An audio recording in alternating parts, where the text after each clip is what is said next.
Well, it's been 24 hours since a federal judge in Delaware put Hunter Biden's plea deal on hold.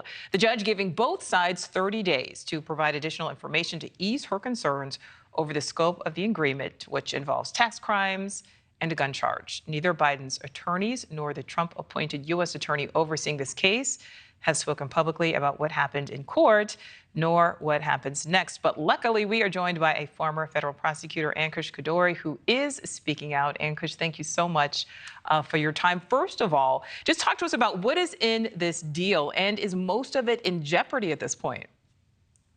So there are two sort of pieces of this deal. One is a plea agreement concerning misdemeanor tax charges that Hunter Biden has been charged with.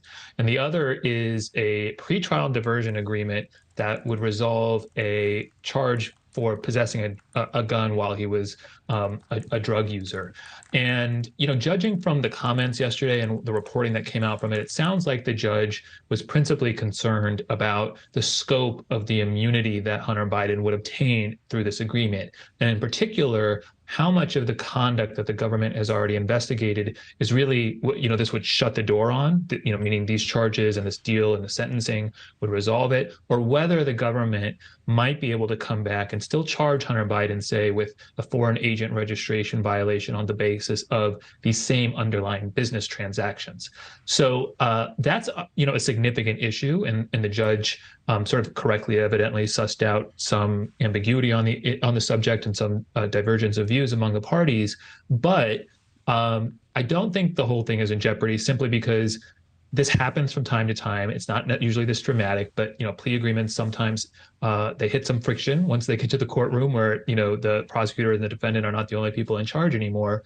And what often happens, what typically happens, is that the prosecutors and the defense are able to go back, rework some of the language, make sure that they're on the same page, address the judge's concerns. And I'm sure that's what they're going to attempt to do now. We obviously don't know what the ultimate resolution would be, but I think the odds are pretty good that they are able to work something out to the satisfaction of the parties and ultimately to the judge. All right, so Ankush, you said, what normally happens is they'll go back, they'll work something out. So is this kind of just par for the course? Is it common for deals to fall apart, and so to speak, at this point? Or is, because there was so much shock when this came down yesterday. I think shock, whether you were a Democrat or a Republican, I don't think anyone was expecting that. Yeah, so I would say the sort of notion that a plea hearing might not go off the way it's anticipated, that's not unusual.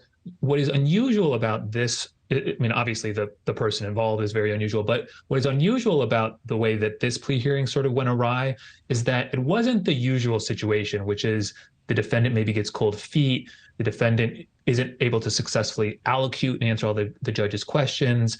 The defendant maybe wants to maintain some element of innocence surrounding something. That's often what throws a wrench in the process.